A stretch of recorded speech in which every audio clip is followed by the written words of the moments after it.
the Good Girl Podcast. I am Cameo King, your host. The Good Girl Podcast, a podcast of women's confessions about our flaws, faith, femininity, and culture. How y'all doing?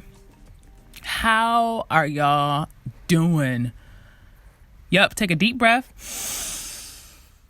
In and let it out. Do that a couple times. It's been a rough couple of weeks for a lot of us.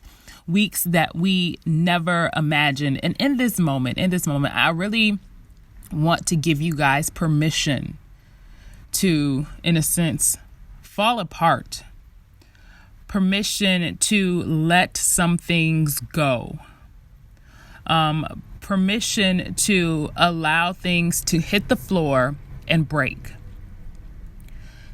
'Cause what we are experiencing, what you are experiencing, what the world is experiencing is traumatic.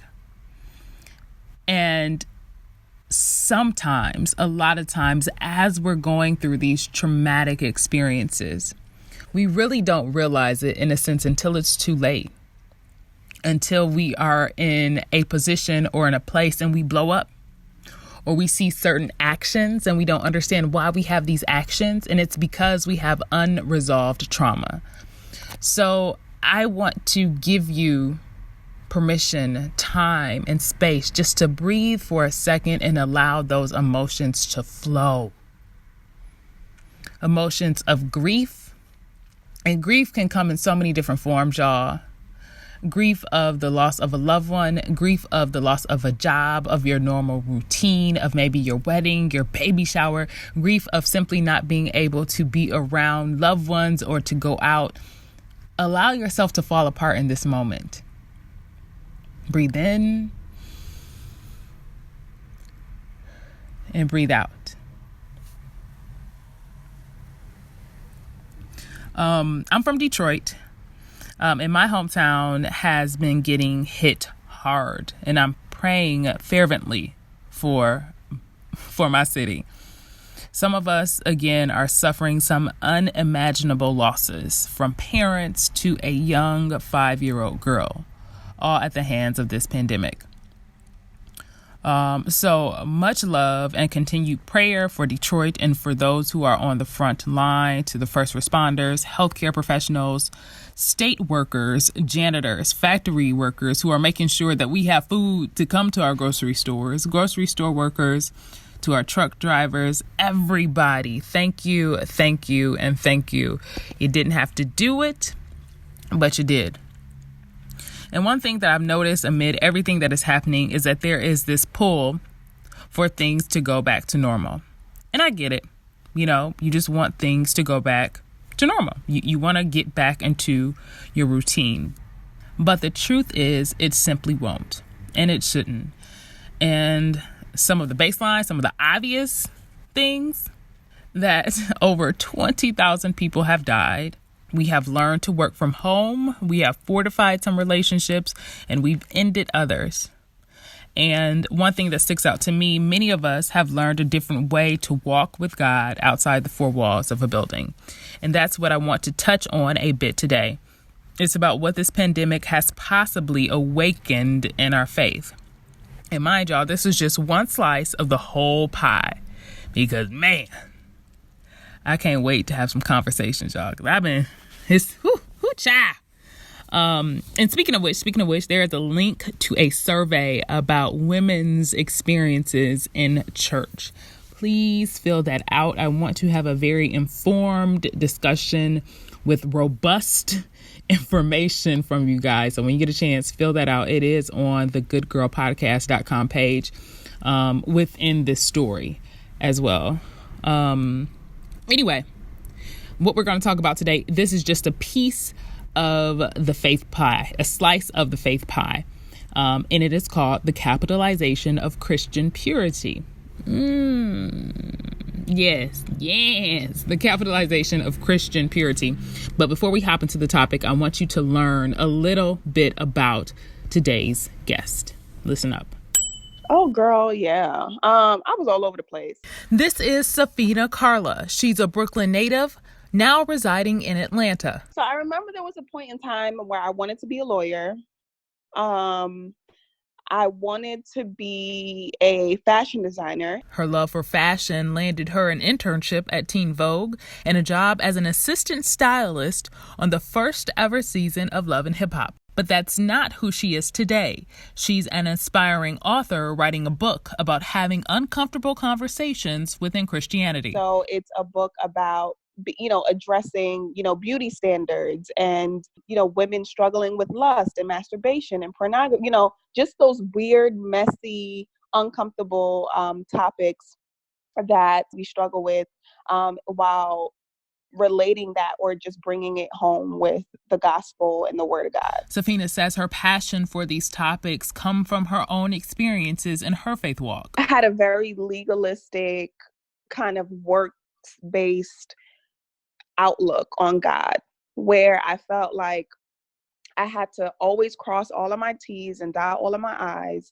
in order to be worthy of his love. She says it was only when she began seeking God for herself did she come to know the truth. It just made me passionate about women examining like what you believe, why you believe it, and finding your hope in him alone and not in your performance, not in your ability to jump through hoops. So, yep, that's a little bit about Safina. This is Safina's wheelhouse. She brought the topic, the capitalization of Christian purity. She wrote a blog about it. So we are going to talk to her about it. So let's hop into this conversation. If I can spit some bars, like I'm not. All right, Safina, thank you so much for being on the Good Girl podcast. I appreciate you. I'm excited about this topic. I'm glad the Good Girl audience knows about you a little bit more, but let's hop right into it. I connected to you, Safina, but first, welcome. Let me welcome you on officially. Welcome to the Good Girl podcast. Thank you so much. Thank you for reaching out to me, sliding in my DMs. I know, right? Inviting me to be here. All right. And so I don't know.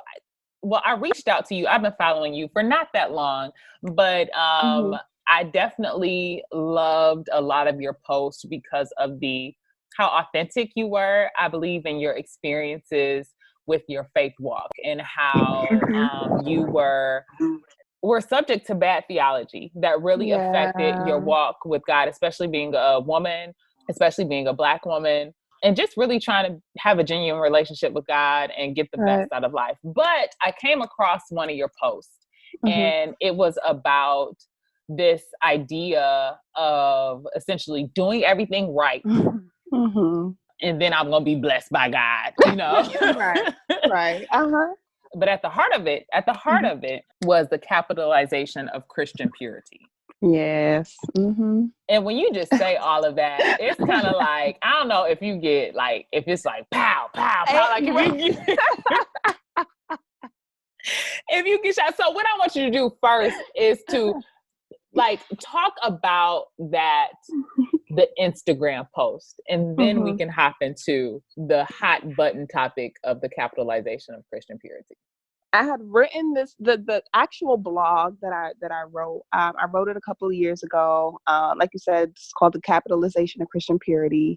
And it's based on just this idea that as, young, single Christian women, that the sum total of your salvation and the sum total of your walk is based on your ability to wait well for a husband. Right. And so if you even look on Instagram or you look on Twitter or whatever platform there is, you'll see that we're like inundated with how to find a man, how to, do this 3-week course to find the one, or, this is what you have to do in order to be found. And it's almost like we're communicating this message like this is what you have to do in order to be worthy of a quote unquote Boaz, right? This is what you have to be. This is what you have to look like. This is how you have to act. And so it kind of, I say it's almost like a subsidiary Christianity for women, because we kind of forget about Jesus, we forget about the gospel, we forget about discipleship, we forget about everything else, and that becomes our main focal point. It becomes your ability to be domesticated, your ability to you know, cook, your ability to just be the perfect wife before before you're a wife. And so it's just frustrating and it's annoying. And I feel like it creates this like discontentment and this sadness and then this depression of women, because the thing is that as we grow and if you live real life, If you live and real you life. go, if you live real life, right, and you go through things, you realize real quick that life is real. Real quick. Really, really quick. Like it's not this Instagram perfect cookie cutter image that we buy into on Instagram. It's just not. You know what I'm saying? Like, we're dealing with real things. We're dealing with depression. We're dealing with lust. We're dealing with, you know, just all kind of things, real life issues. We're dealing with understanding God, or the temptation to drift away from God. We're dealing with, you know, just a lack of discipleship and theology and how to study the word, how to make disciples, like all of these other things. And it's almost as though we're not allowed to think about anything else. It's just all about that. And it's just so frustrating and it's so disappointing. And I think, Safina, I think one of your posts, and I can't remember which one it was, but you, and I'm paraphrasing, so correct me, but I believe what you're explaining is that when you talk about us living in the real world, if you live a real life, like if you're actually out there moving in this world and experiencing life, you understand that a lot of these false theologies that we followed, like, are in fact false, like that they fail, they hold no weight. They hold no weight.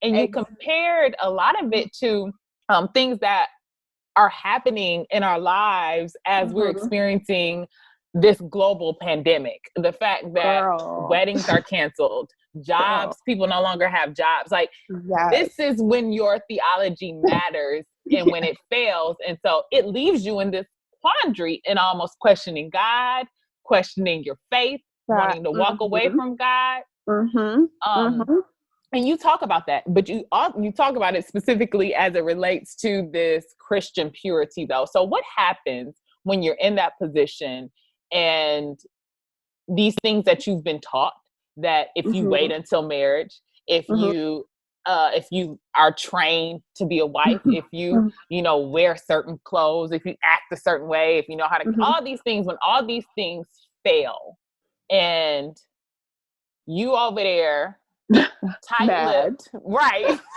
Mad, pissed, probably horny, and homegirl, that work with you or that you see every day, she just getting it in, and then she got her, then she get married. Like, what? Where does that leave women?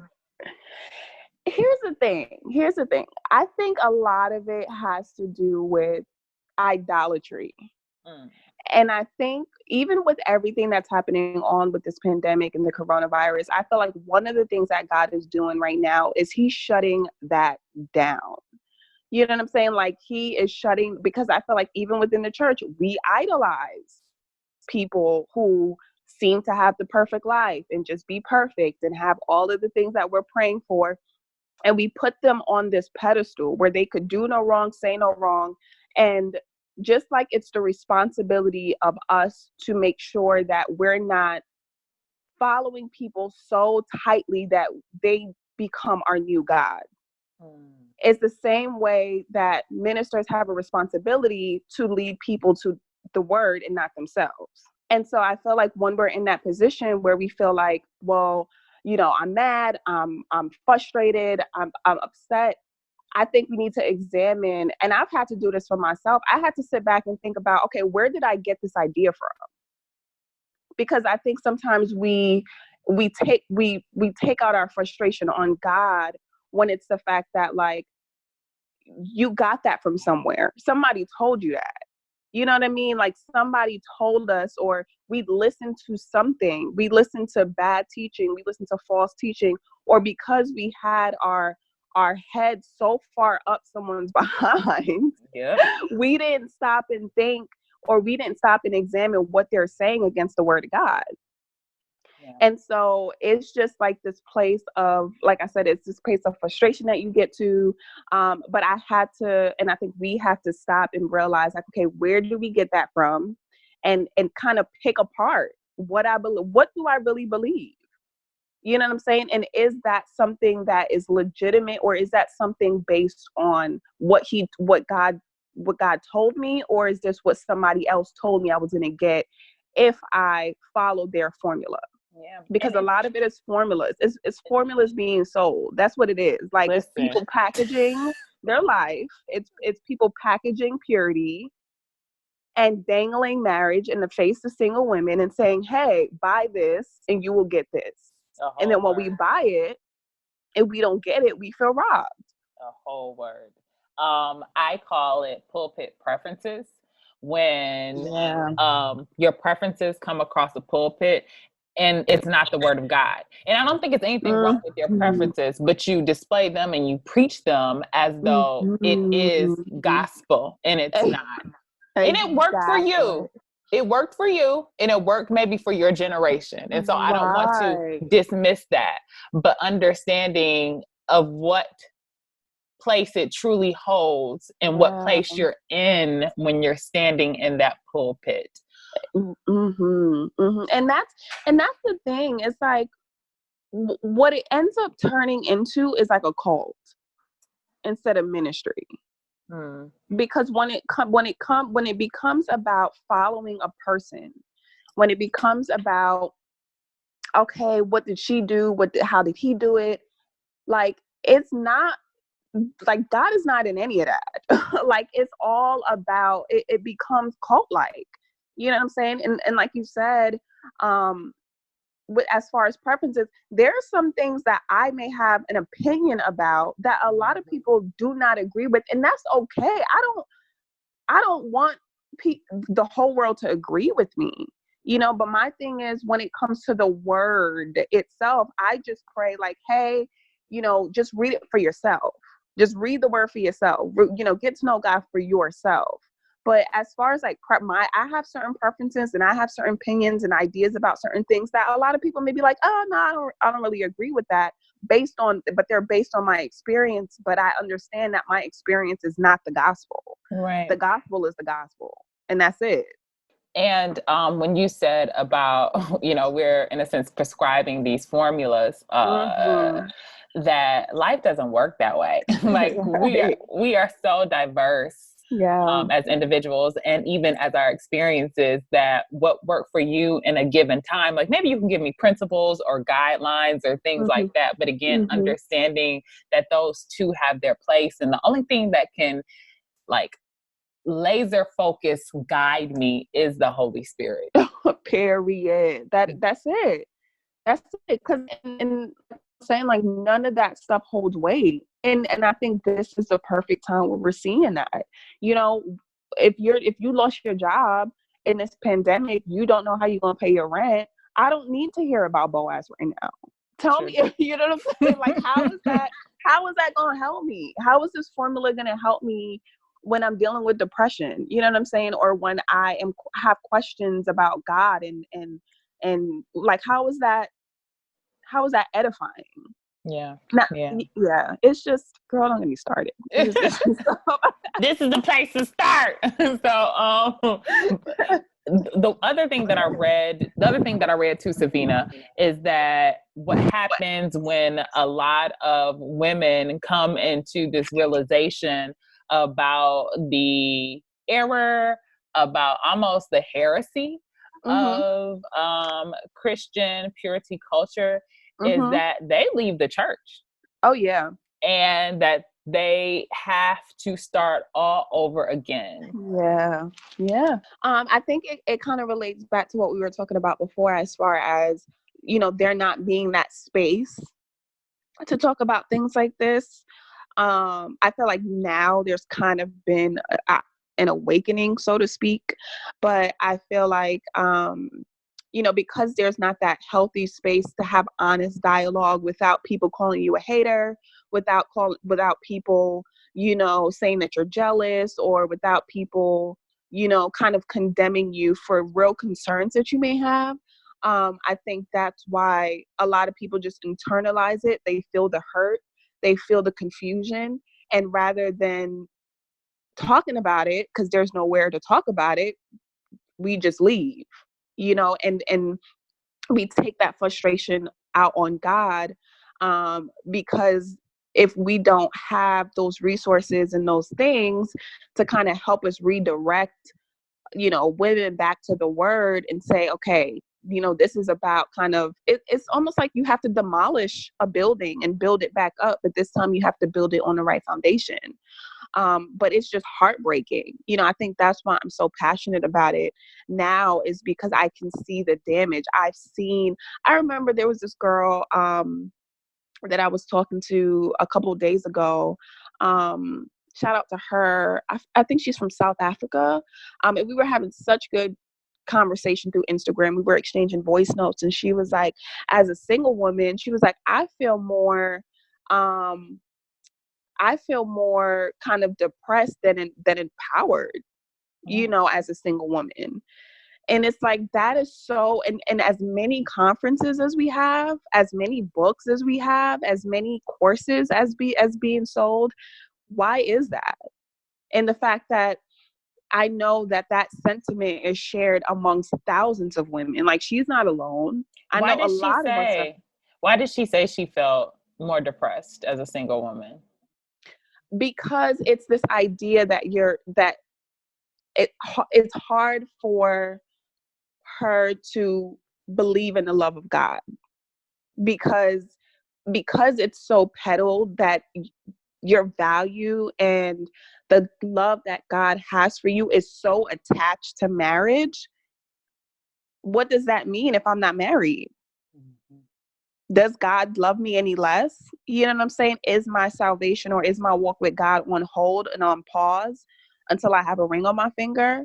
Like, it makes you feel secondary. It makes you feel like there's salvation for Christians. I mean, there's salvation for married women, and there's like a bootleg salvation for single women. Y'all are right, but y'all on y'all the B string. Right. Like, y'all not really there yet.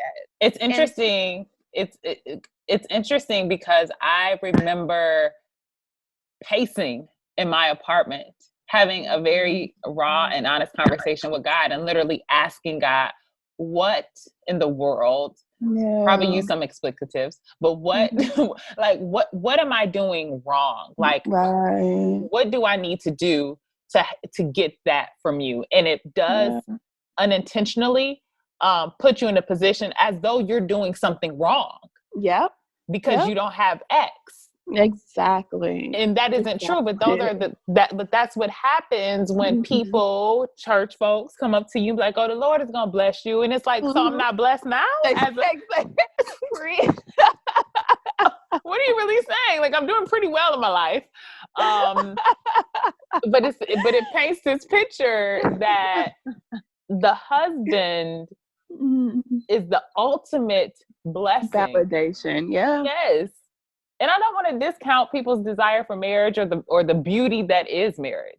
But it kind of puts women at odds with who they are presently. And I think it doesn't allow us to experience the greatness that is within us while we are single, and when I say while we are single, we could be single. I don't even like that word, but we could be, like, there's no promises for us to get married. And so if we're always waiting on something, we're not enjoying the moment. It's this idea that a greater joy is coming once I get married. And so we don't get the fullness of the joy in the current moment. Yes. Or just even the fullness of joy in your salvation, because you're so bitter that you can't enjoy anything else. You can't enjoy God. You can't enjoy the other blessings that God is giving you. You know what I'm saying? You can't enjoy just the blessing of him, because it's just like, it's always like, no, you're not there yet. You're not there yet. You're not there yet. No matter what's going on, you're not there yet if you're not married. And it's just, it just sucks. It just sucks. Girl, don't get me started. So I'm going to read this. It's a part of a larger article with someone else talking about the purity culture. Unfit Christian. I'm sure you've heard of her. Oh yeah. Yeah. So she says purity culture, in my experience, has cultivated an elitism in its adherence that it is as stable as a house of cards. Wow. There is a subtle assumption that the chaste Christian woman unlocks the cream of the crop of available men, coupled with some sort of esoteric knowledge of being a good wife. Wow. I was like, yo.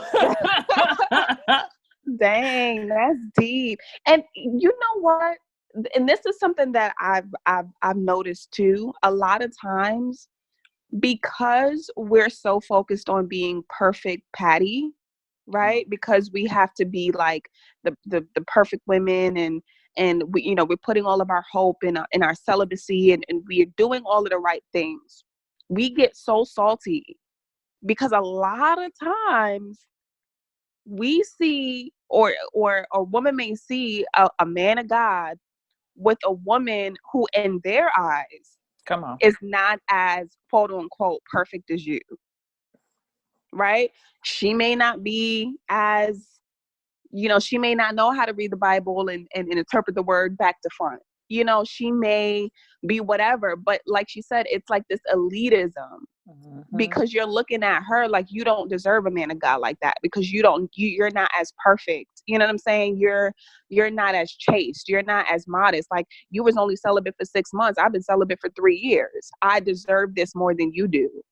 Preach a whole word. And that's so ugly. Like, that is so nasty. And I've seen Christian women be so nasty, towards women who may have gotten with the man of God that they were interested in, or that, that man may have been, the most eligible bachelor in the church, and he ends up dating some girl that don't even go to that church, and, she's saved, and she's like, in her walk, in her faith, but because she doesn't look like you, because she doesn't act like you, because she's not doing what you do that you think makes you better than her, it's all of this shade. And I think, Safina, that highlights the juxtaposition of our purity versus what we're really on earth to do, and our discipleship, our relationship with God, our holiness, us like being obedient to God. And it's how we have, like you said, idolized purity, idolized, being married. Like, we've made marriage Jesus, literally. Yeah, literally, right. It's like, once I got that, like I've said before, I've arrived. And so as you are sharing this to your audience, what does the walk back look like? Like, what does that unpack? Because I think that is really where you got to be real with yourself. That's where your frustration, that's where your anger comes out. That's where like your level of passivity comes. Like, because at the end of the day, you're pissed at somebody. Yeah. That you followed the rules, and you've been following the rules for 15 years. And it looks like old girl took cuts and she got what was yours, and you're pissed. So what does that walk back? What does that walk back look like? I think you touched on it when you said the being real with yourself, that transparency and that, because sometimes we'll lie to ourselves and act like everything is okay, and oh no, it's cool, it's fine, and but it's literally, one, I would say, kind of shutting down, because I think we've taken so much information. There's everybody, has a platform. Everybody, has a blog, and there's so much information being thrown at us. which can be a good thing, but at the same time it can be a confusing thing, because there still needs to be a level of discernment on what's God and what's not. And so I would say, even just like, I had to, for a while, maybe like not listen to other ministers for just a season, so I can get into the word myself. Like, no, God, I need to hear you. You know what I'm saying? Like, I because I think sometimes we think that just because someone has a platform, that they have a closer proximity to God than we do. Come on. And so being able to sit in a room, right, and deal with the uncomfortable feeling of, you know what, I may be insecure, or God, I believed in, you know, a lie, or God, I feel hurt. You know what I'm saying? Like, sometimes we pray these pretty prayers as though God does not see our heart, and God doesn't know what we're dealing with. But it's like, being able to come to him and be like, yo, God, I am frustrated. God, I thought this was going to happen by this time and it hasn't. God, I bought this and I went to this conference. What's going on? Just same way you said, where you had that moment with God, and you spoke to him real, not this cute, now I'll lay me down to sleep type of prayer, but like really being honest and transparent, and asking him to, one, bring to surface those lies that you've believed, and replacing that with the truth. You know what I'm saying? Like, Jesus is the truth. You know what I'm saying? And that is what leads to our freedom, is believing in the truth that he spoke. And so I think it just starts off with that transparency and honesty, and being real with yourself, and examining what you believe, why you believe it, where you got it from, and then, and also not being ashamed, because I feel like a lot of times women feel stupid, like we feel dumb. Like, how could I fall for that? Or how could I, believe that? And it's like, you just feel small. It makes you feel small and insignificant and silly. And so just getting rid of all of that, being honest, knowing that you're not by yourself, like you're not alone. It's just, we just don't talk about it, which we should, but we don't. And I I think, think too, Safina, it's such a hard pushback on what you know, because imagine if you have walked this journey with God for, it could be a year, it could be 5 years, it could be 10 years, but you know, in this process, you have given over everything to God. You've given your heart. You've sacrificed some things, and now you're in this position that's making you question, in a sense, everything. And it's traumatizing. It is. It is. And when I say it's a hard pushback, it's essentially like what you what you did stand so firm on is crumbling. And people around you, this community around you who may have supported you or who continue to support you and pray for you, you really don't know how to engage or interact with them, because it's like, did you tell me this? Or did you support this? And so like keeping in mind that we're kind of still in that environment, and you're trying to undo what that environment has taught you. So it's going to be, in a sense, that constant tension until we get to a very comfortable place. And so when I say a hard pushback, like you're really pushing back hard on some things that have been ingrained in the way we do things, ingrained in, and even outside, even outside of the church, the church is very, it's permeated throughout American culture. Christianity is permeated throughout American culture.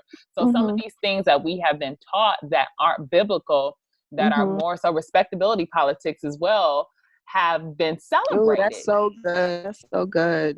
Or moralism. Yes. So good. Yeah, it's celebrated. And so that's that hard pushback, that everything around me, I don't know if it's real. Like, I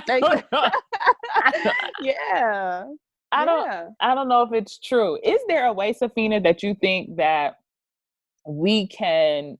things that we can do to avoid continuing this false truth, whatever that means, false truth, but like just to stop this? Because I guarantee you, whenever we get back in our churches, Mm-hmm. I'm going to hear from somebody. I'm going to hear a mother say it so sweetly, mother telling me, Cameo, just make sure, you ain't shacking up with no dude. We're going to hear certain things that support the purity culture. So what can we realistically do? Understanding the structure of some, if not most churches, where it's like the pastor and God and nobody else got nothing else to say. Like, is there something we can really do? Yeah, I think it's about viewing things in its proper context. I think anytime we don't view things in its proper context, that's when you get chaos. That's when we get idolatry. Understanding that pastors aren't God. You know what I'm saying? People who write these books, they're not God. People with these platforms, they're not God.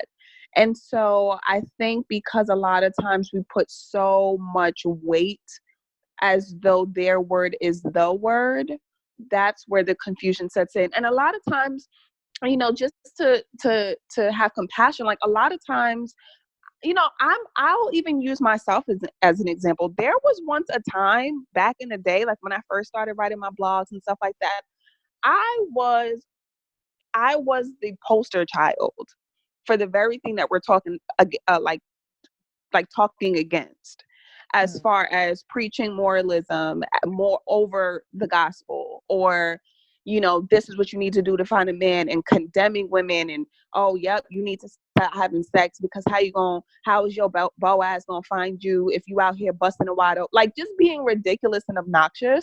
Did you really say that? Did you?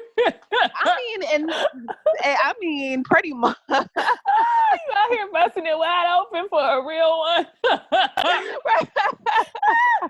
Okay.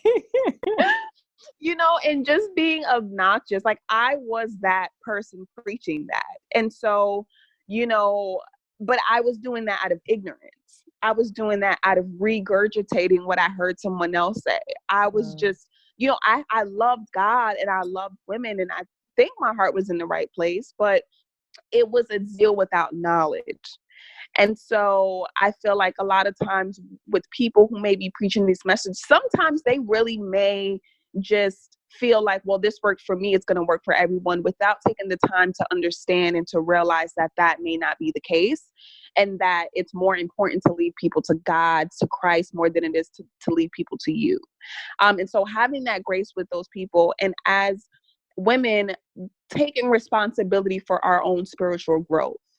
I feel like we are way too dependent on people. We're way too dependent on what sister so-and-so said, or what this person on Instagram said. God forbid they have a huge following. It's almost like, their word is infallible, and so just taking responsibility as women for our growth, for our relationship with God, drawing close to him. He will teach you, he will lead you into all truth, and once you have that truth, the thing is that truth offsets lies.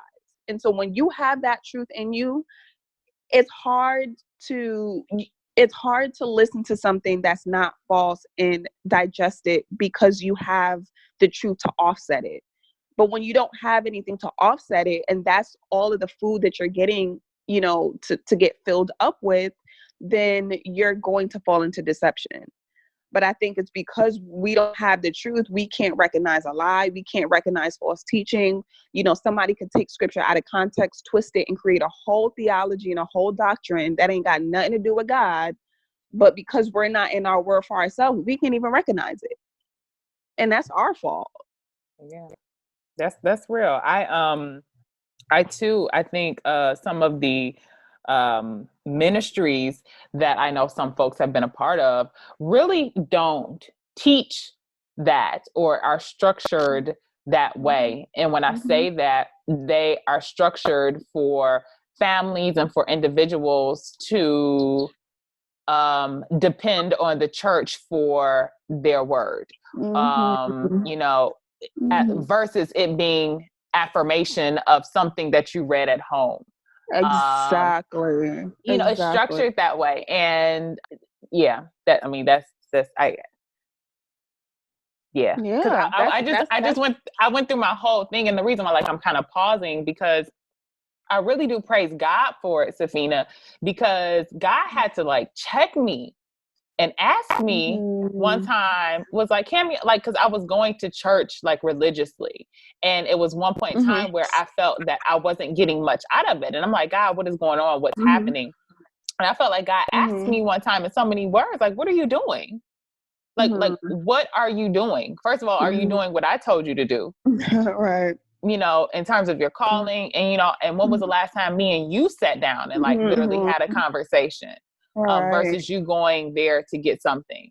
And then even on top of that, and this is why I love the real ones. And that's not like, I'm not trying to be shady towards other folks in church, but I'll say the ones that are assigned to me. I remember I was sitting in church. This was kind of like my last straw. And one of my mentors, she came up to me. She's an evangelist in my local church. And she came up to me and she said, Cameo. I was about to walk out the door. She was like, Cameo. I said, yeah. She said, I could essentially read your thoughts. And I said, what do you mean? Like, she's like, it's written all over your face. And I'm like, what? And she said, your face says, why am I here? And I was like, does it really? And she was like, yeah. She said, yeah. And she was like, so basically go figure that out. Like, don't keep doing something if it doesn't like make sense. Like, she was in a sense supportive, and that's what I appreciate. Like, you need to figure it out on your own. Right. And that's the thing. Like, I feel like sometimes with busyness, especially being busy, quote unquote, within the church, doesn't result in fruitfulness. Yep. You know what I'm saying? Like, you could be busy and you could feel like, oh, I'm serving in this ministry, I'm doing this, I'm going to church, I'm doing da-da-da-da. You have all of this activity, but you're not being fruitful because if it's not based on the right thing, then what good is it? If it's based on routine, if it's based on, you know, moralism, and let me just do the right thing because it's just the right thing to do, or let me do this so God could bless me. It's like, you honestly might as well stay home. Yep. You know what I mean? Like, if it's not the right heart thing, but because I feel like in the church, like, it's a lot about image and it's a lot about the presentation, more than it is about the heart. Yeah.